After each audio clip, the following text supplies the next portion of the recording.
Hello guys, welcome back to the channel. In this video, I'll show you how to redeem an NVIDIA game code on your PC. First, open your web browser and search for NVIDIA app.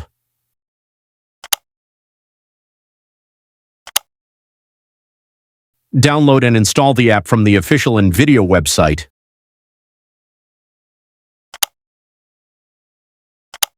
Once installed, open the NVIDIA app and sign into your NVIDIA account. Before redeeming your code, make sure your graphics driver is updated to the latest version. Now, click on the Redeem option from the left sidebar.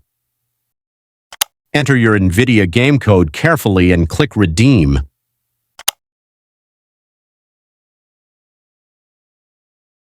Wait for the verification process to complete. Once successful, you'll see a confirmation message, and the game will be added to your account. That's it. You can now install and enjoy your game. If this video helped you, don't forget to like, subscribe, and turn on notifications for more tutorials. Thanks for watching.